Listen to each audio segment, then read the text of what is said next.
ready for true happiness, for deep fulfillment, for feeling alive, on purpose, and in control of your life again? It's time to be the bold, brilliant, beautiful woman you were born to be. Welcome to the PurposeGirl podcast. I'm women's happiness and life purpose expert Karen Rockkind, and I'm going to teach you how to live on purpose, feel alive, and be happy in every aspect of life. I'm going to get real about my life and interview women who are living on purpose so that you can finally live yours. Welcome to the show.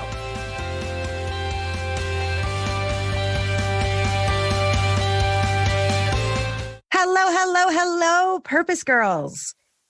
So before doing this work, I was in corporate for 15 years. And of course, now I work with a lot of corporations, speaking, going in and working with women's groups and talking to different aspects of leadership. But one thing I come in touch with all the time is, what is the difference between female leadership and male leadership?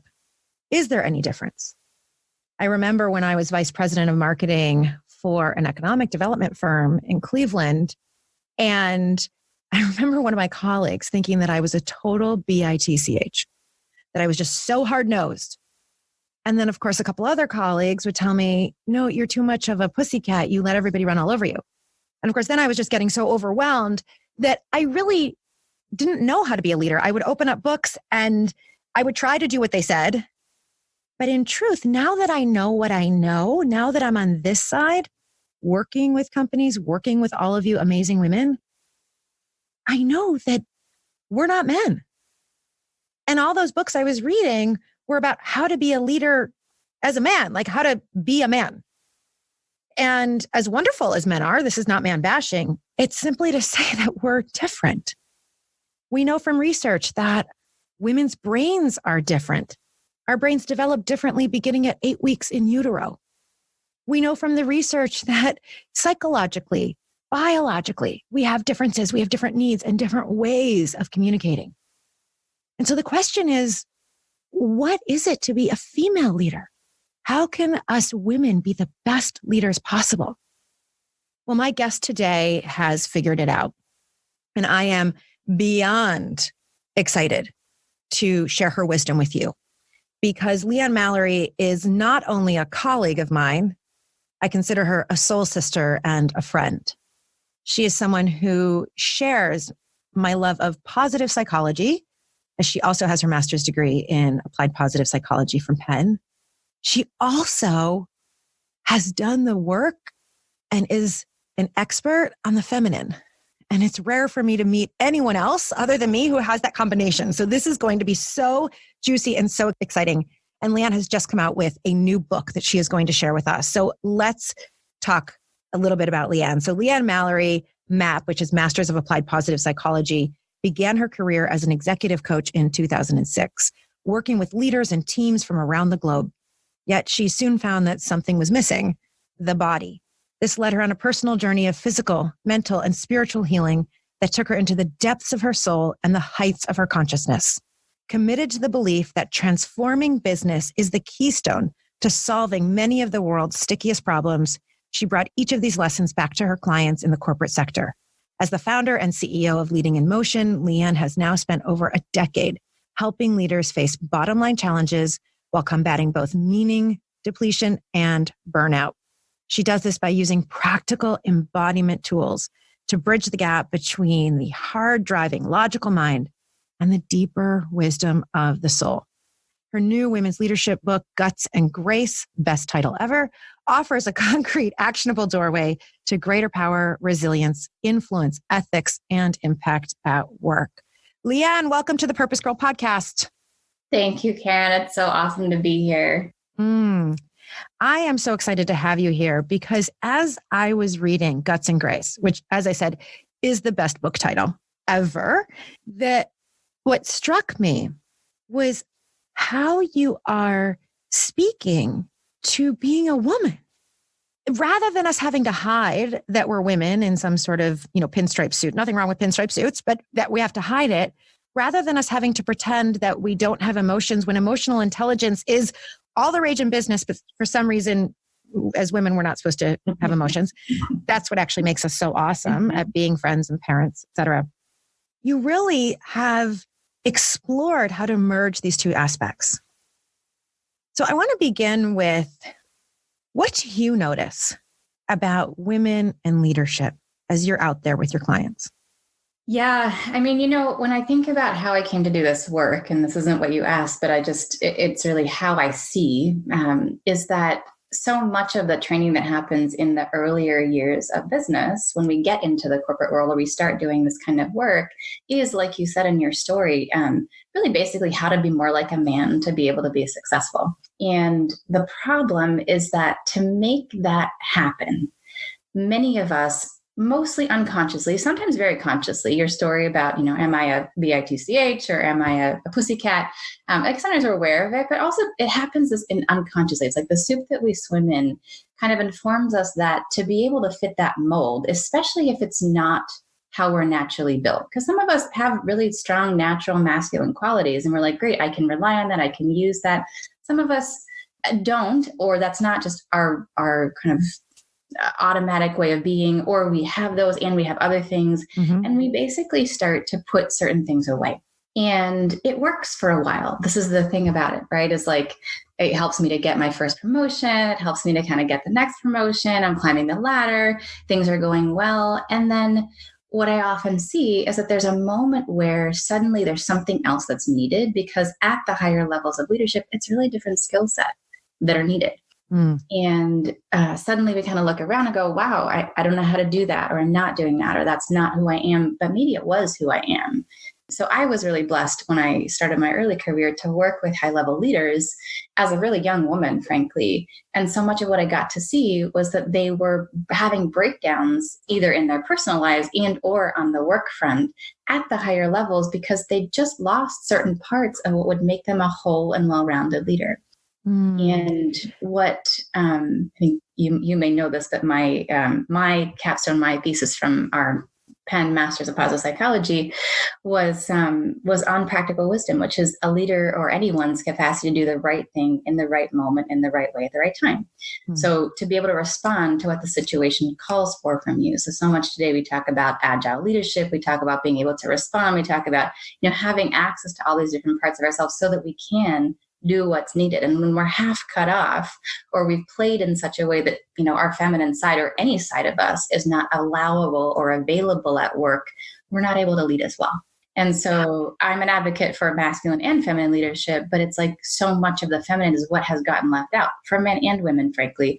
But it's especially tricky for women because we've learned, or we think we've learned, that that's what's not welcome.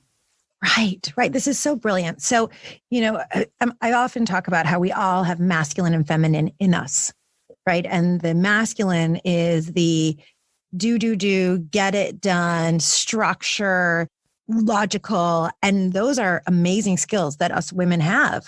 And they were so honored in school and in business and got us that first job, got us that first promotion. And men have the feminine in them too. This isn't man-woman. This is the feminine of creativity and intuition and emotional intelligence. And so many of the things you see now as, what companies are saying that they really need is so much of the feminine, because as you said, it was lost or left out. And then what I'm hearing you say is that you've seen so many clients, so many executives who have shut off these other aspects of themselves and then end up burnt out, overwhelmed, fill in the blank, and kind of probably lost and stuck. That's a lot of what I see. Totally. And this is where I start to talk about the body. So what I found is that you can't feel your body and be fully connected to your body and not be aware of that stuff. But because we have these perceptions of what's allowable, what will work, we've gotten accolades for doing it a certain way, we stop listening. So we stop listening to how we feel. We stop listening to the emotional kind of spidey sense cues that we might get about the fact that there's something going on in the room and we kind of override it. We stop listening to the little nagging feeling that's like, I think I need to go, to the gym today because I would feel better, or just I need to eat something different than that. And all of that overriding, all of that ignoring, all that not listening, it's kind of like a self-fulfilling loop. So we stop listening because it's working, but then we stop almost like being able to listen. Like we almost lose the cues, or the cues stop talking to us over time. Right. It's like we cover them up so much. I often think of like that inner voice, right? She speaks to you, right? But if we cover her up all the time, I almost have this picture of like an inner voice with piles of mud coming on top of her. And we tell her, we don't need you now. That's luxury. It's not important. Work. Then of course we can't hear her because now she's all covered up. Well, not only that, sometimes I talk about it like a little animal that's gone in a hole. And that sounds kind of weird, but in other words, it's like maybe she's more like in the corner with her arms folded and her back to you going, you didn't listen before. Why would I bother telling you again? Ooh. And so the thing is, the uncovering or taking off the mud or the sort of coaxing to actually come back online is a process. And the book that I've just written is, it's like, I can just tell you, we'll start listening again. And you're like, I can't hear anything. I'm not getting any information. How can I start listening again? It's not like you can just snap your fingers and get it back. It actually takes, walking backward on the path of unraveling those layers that you put on, or, re-inviting the thing that you've basically told, I'm not interested in you, to come back online and work with you again. So it takes some time, it takes some effort. It does. And I'm hearing you say, and this is what came through loud and clear in the book. It's about the body. And let's be honest, we've left the body out of work, right? But for good reason, because the body at work, we see way too many, sexual harassment charges, Me Too. And so we're told, cut the body off, don't show any skin, don't. And so how do we reconcile that we need our bodies, because our bodies tell us the intuition, we need to take care of our bodies in order to be that whole, well-rounded woman, human leader? How do we do body and work at the same time? It's such a good question. I mean, the way I hold it, there doesn't feel like a conflict to me. And I really get the tension when I just bring it up or I say that it's like, oh, that doesn't belong in the workplace. Part of what I did for my master's thesis was actually ask a bunch of leaders, well, what role does the body play in leadership? And the first thing that people would say is, well, I don't know.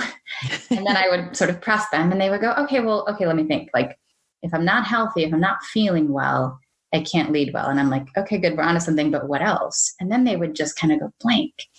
But then if you gave people long enough, they would start to go, well, maybe that time when I'm in a meeting and my stomach kind of starts to feel a little upset because there's something happening under the surface that I'm not really like. So people start to go, oh, if I'm paying attention to the body, there's cues that I'm getting. So I really hold like getting back in touch with the body simply as a doorway.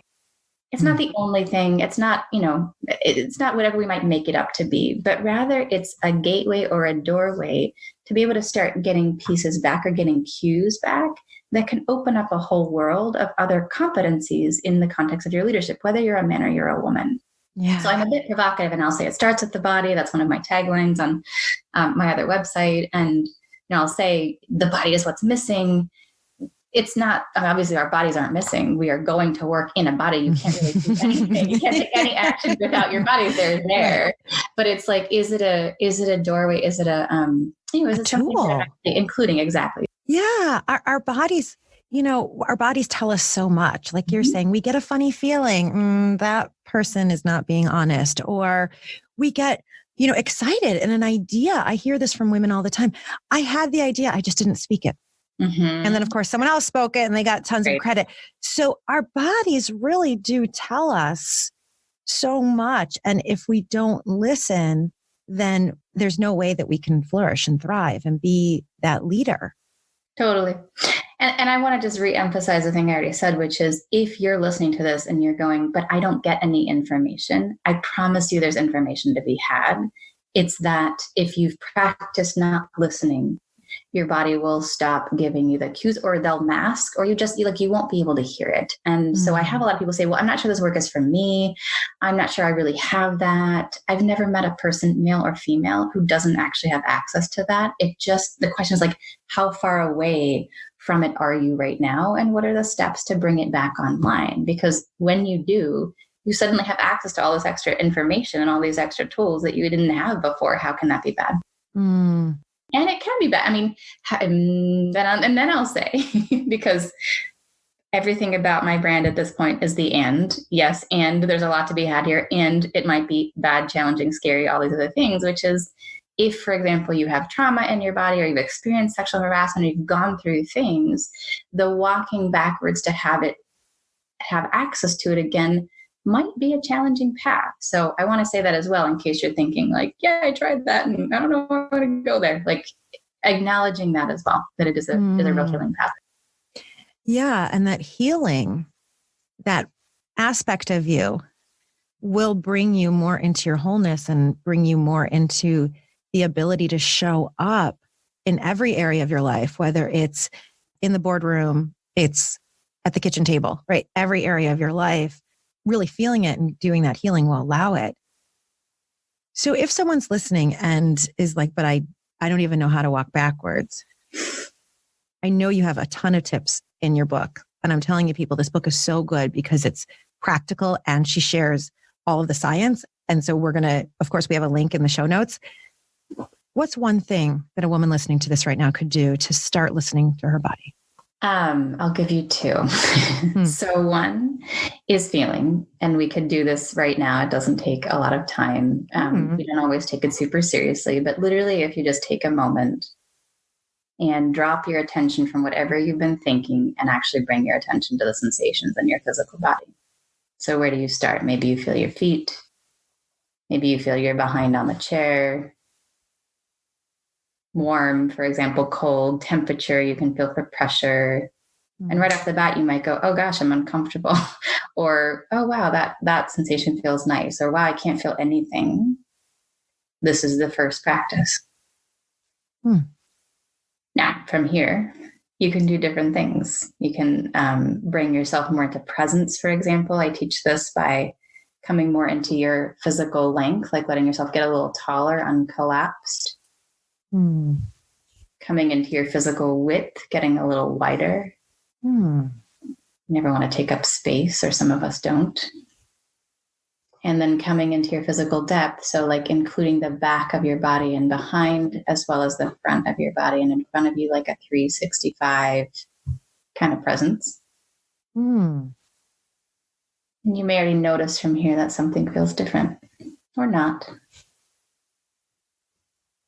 So you might be, for example, in a meeting and you're like, oh, can't feel anything. Hold on, let me take just a moment, bring attention down in, shift, and see what that changes. It's a very quick practice. I have one of the downloads I'm going to give you is a longer 5-minute version of that practice that's a little bit deeper, but you'll be able to practice that at home if you want to.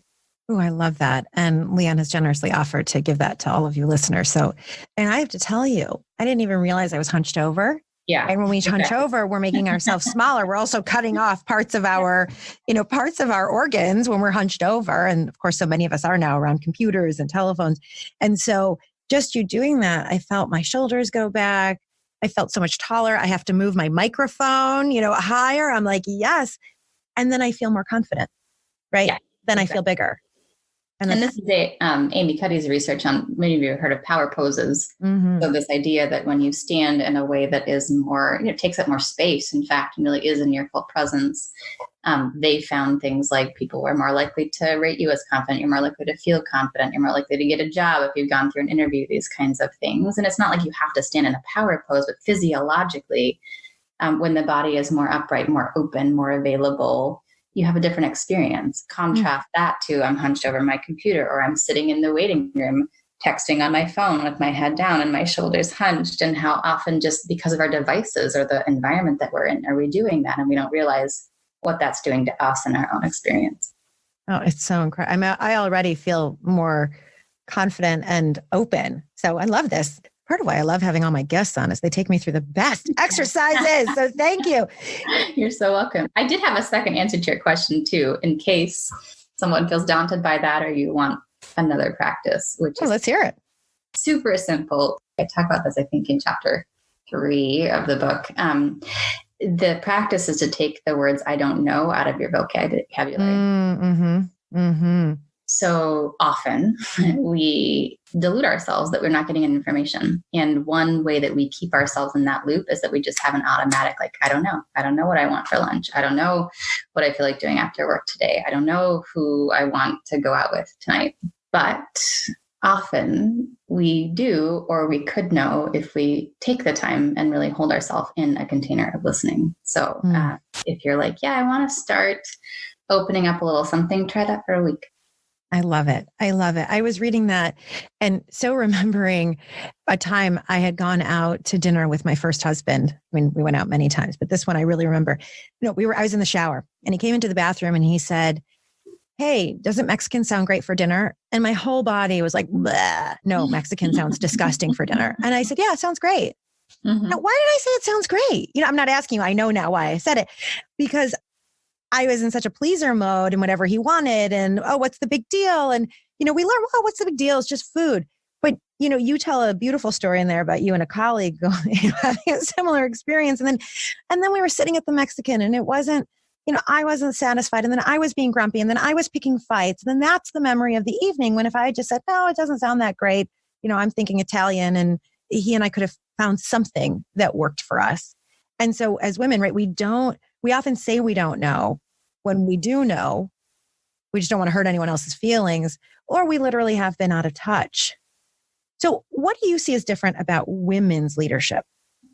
I mean, I think we're talking about a lot of it right now, and there's different ways to hold it, right? I think the one way to hold it is, okay, so there's the masculine and the feminine, many of the traits, quote unquote, that really fit into whether it be the healthy or unhealthy masculine. There's a certain level of drive, which can be really positive or can have a shadow. There's a certain level of precision or clarity or directness, all of these things that, arguably, I mean, we all embody both, right? And so this is more coming from like the wisdom traditions than, social analysis, if you will. I hope that makes sense if you're listening and that don't worry about it. But if it matters to you, I'm really just saying like the energy of the masculine or feminine, like the yin and the yang. And so there's that, right? And it just happens to be that many of our workplaces, as a result of the patriarchy, as a result of how a lot of our world and a lot of our current structures got built by men, no bad, maybe bad, but no bad. Let's say we say no bad. We're not bashing. Exactly. Just so happens to be that the way they were thinking or what kind of naturally worked for them got built into our systems.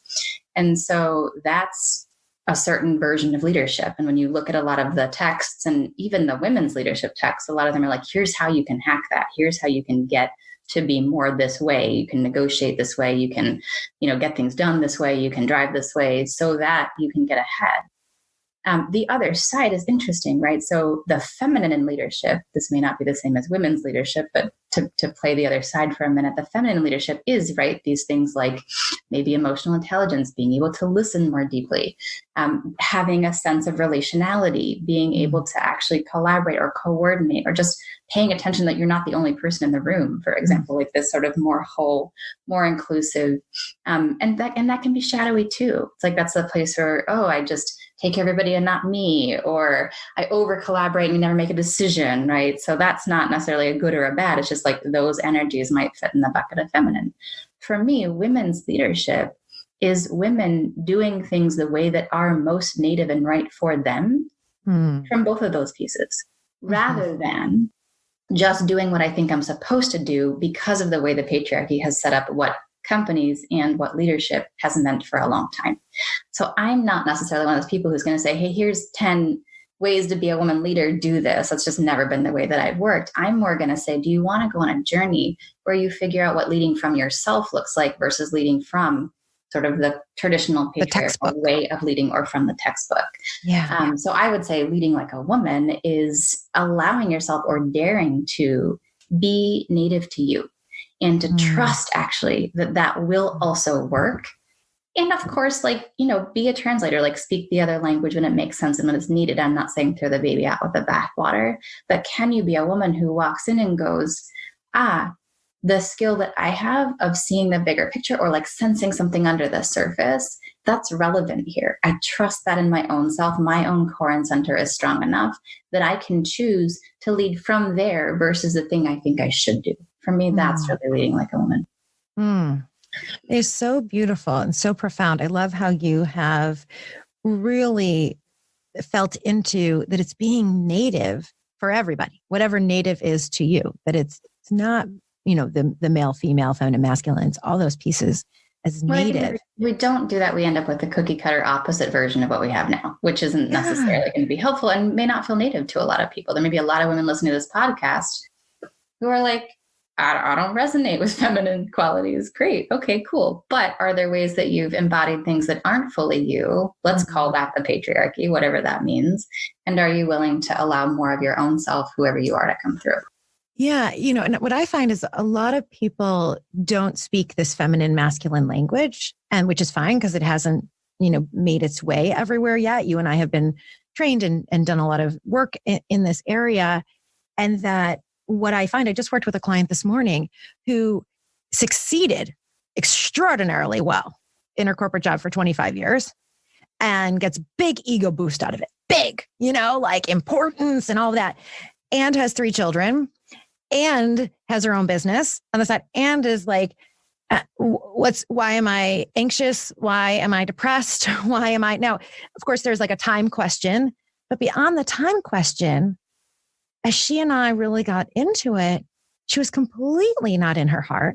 Mm-hmm. Her heart, she was really able to say, my heart doesn't want that particular job and the way that they do things there. My heart actually wants freedom and creativity and spontaneity. And right. So her body, tapping into each part of her body, really wanted something different. It was an ego. And I think, I know for myself, I didn't really know if you had said it the feminine way, I wouldn't have known that, yes, I want it or no, I don't. But if you look at and you say, well, the way I'm currently doing it, something must not be working for me because I'm so overwhelmed, I'm XYZ, or I'm bored, whatever it is, then there's something to look at. Yeah. And the stories in many ancient traditions go that the grandmothers buried their medicine during this time because it wasn't safe, or it would be lost. It would have been lost, or they would have been killed if they had brought whatever these gifts are forward. And my gifts of intuition, of whatever, exactly, of anything that comes more in the feminine, or just what doesn't fit, or what there wasn't room for in society. So I guess I was going to say, like, whatever coping mechanism you as an individual or we as a collective have taken on, they were needed. Like, no bad. And I personally believe, which is why this is the moment for this book and, your work, Karen, and these conversations, that now it's like the time where there's actually becoming room again and a need again and a hunger again. And it's like something is ripe in the field, in the collective, for this stuff to come back online, or for us to come back online in these ways. And it doesn't matter if you're 20 or you're 30 or you're 40 or you're 70 right now. It's like there is an opening that maybe wasn't there before. So I think now is the moment where if you have a longing, there's space for it. I guess that's what I want to say. I love this. Longing. Let's talk a little bit about longing. Sure. I mean, there's so much in your book I would love to talk about. The yes and the no. Time. You do such a beautiful job talking about, is it really a myth? Is it true that we don't have time? And give such great examples. And so I'll get to those in a second. Tell us about longing. What's funny, I was, as you were speaking, taking a note, and I wrote time and I put a box around it, and then longing and a circle around it. And what I wrote was keeps us from longing. I actually wrote that before you brought this up. So we're vibing. Right in sync, girlfriend. I'm not sure what you said earlier that made me think this, but longing is that impulse. It is the thing. I would say for me, longing more comes from the body, or it comes from the soul. And for me, those two things are actually quite connected. And they're sort of what's been programmed out of our workplace in many ways. But through my connection with myself in both an embodied or physical way, and then like a deeper soul level way, there's like this pull or urge or something. It's like, it has a directionality to it, but it also has like sometimes it has more like a heat or a spark or a sensation to it. It's like when you know that something is for you, and then many of us have an automatic cutoff that we do. And then often what happens next is we go, well, I don't have time. It's really become, I would say, the biggest excuse is such an accusatory word. Like, it has such a bad connotation, but if I go a little bit more dramatic, I would say, like, again, whatever that patriarchy is, however we hold that, has created these systems in which there isn't enough time, or in which we believe this kind of always doing, moving forward in such ways that we don't actually have the space to, and we don't give ourselves, or we don't believe there's enough space to listen to what those impulses are. It's like there's always something happening that we have to go in a certain direction. Even like, and this would apply, like, even if you're running a company, let's say you're a man or a woman and you're running a large company, it's like, yeah, but we got to make the numbers. We got to make, the whatever we need to make for next quarter. We need to satisfy the shareholders, all of these kinds of things.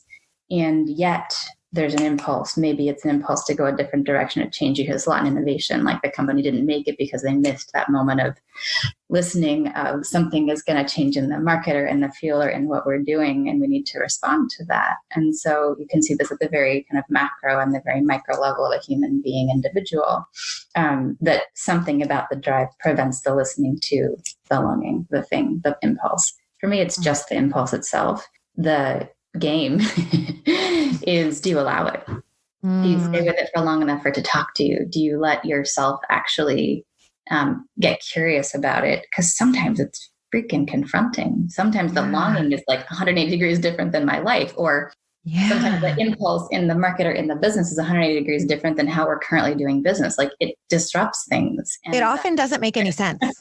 Often. Right. So, you're in your office and everyone is talking about the blue brochure, and in your soul, you have a spark. That brochure has to be red. Yeah. And your logo's blue and everything's blue. And so it doesn't even make sense. Right. And yet you have like this inner spark that just tells you, and you can apply that then to a marriage or to a friendship, to anything, you might want, I just feel so juiced up to go to Italy. And you think, but we have no money, right? It often makes no sense. But listening to that longing matters. Yeah, totally. It matters, because that is your body, or that is your soul really speaking to you. And my experience is, whenever I listen to the soul, it's correct. And when I don't. Yeah. I was going to say, when you don't, what happens? Because I want to talk about that too. Yeah. Well, when I don't, right, then all sorts of things happen. Then I end up depressed. Frankly, I've had that happen multiple times in my life. Yeah. Then I end up feeling anxious, as if there's like some incongruity in my body. And I end up feeling lost, like, oh, I don't know who I am anymore. Yeah. When really, if I had just that one craving, if I had been saying yes to myself, things may have been different. Totally. I was having a conversation with a young woman yesterday who was trying to decide if she was going to, she's looking for a job. And it took us about 30 minutes to get to the point in the conversation where she said, but really, I think I need to move to New York. And I was like, we should have started with that. Of course, you're not finding a job in the San Francisco Bay Area when your longing is telling you need to be in New York. Like, that's why it's not happening. And what can happen is that we end up throwing ourselves into these loops of like, nothing seems to be working. Nothing seems to be working. Like, we cut ourselves off from source or from something that's actually bigger than ourselves that could help us when we don't listen. Now, I'm not saying that anytime you have a longing, you should do exactly what it says, but it's just like, can you be curious about it at least and see what's there for you? Yeah. And even as you get, I love that word, as you get curious with it, then allowing it to even tell you what the essence is. Mm-hmm. Maybe you don't have to go to Italy right away, but there's an essence of romance that you're desiring, or there's an essence of, so beautiful. And I think that sometimes we don't do it because we think, oh, if it comes out this way at the beginning, I have to do it exactly that way. So, and sometimes they're dark, right? Like, I have a longing for someone who's not my husband or my wife. And then we go, oh gosh, I can't listen to that. And we shut it down.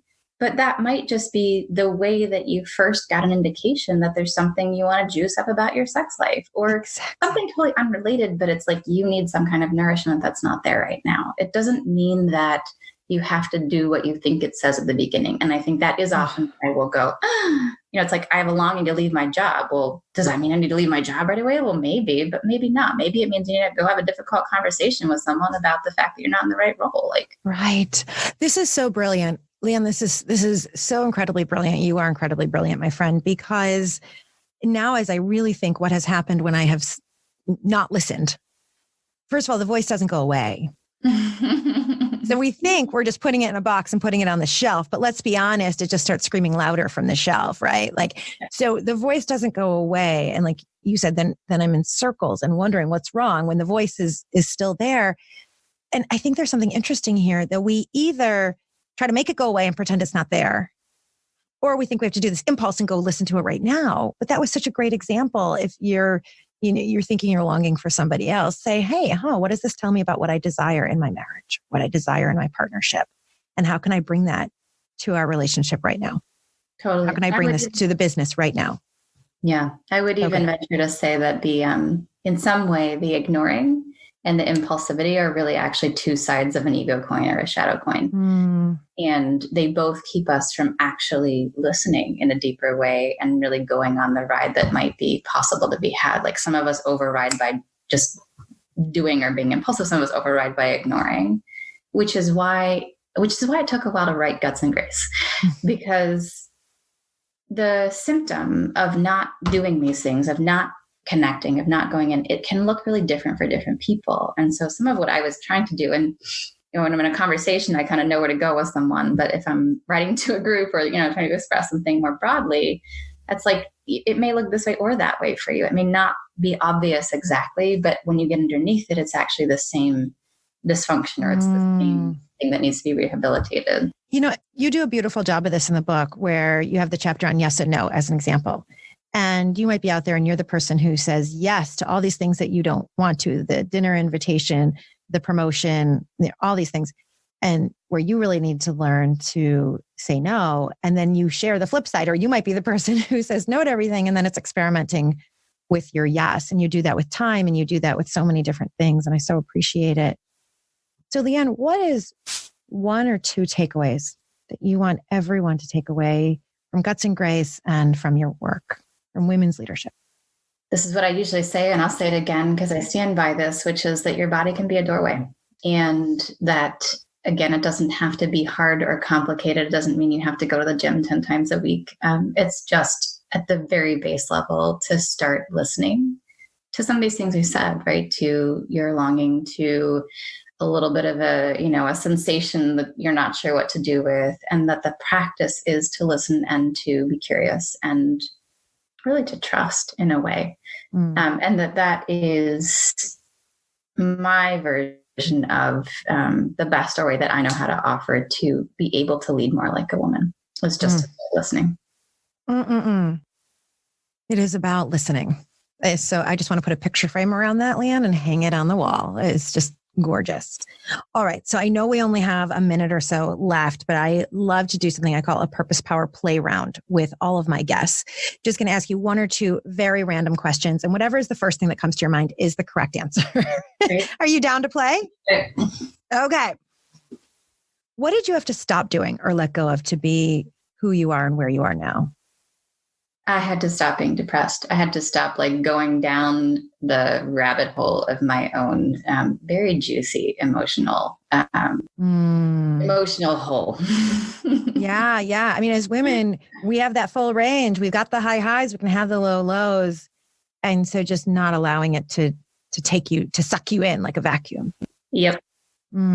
So good. That could be a whole other conversation, because women are like, how do I do that? And of course, ladies, right there, I have so many episodes on how to do that. And LeeAnn's book will help you so much with that. Last question. Who inspires you to be better? My partner. I have to say, when I met the person I'm in an intimate relationship with, it was like, I cannot hurt this human being. And it was really the first time. I mean, I never want to hurt anybody, but it was really the first time where there was something so visceral in me that was like, no matter what, I can't make this person the villain by being a victim.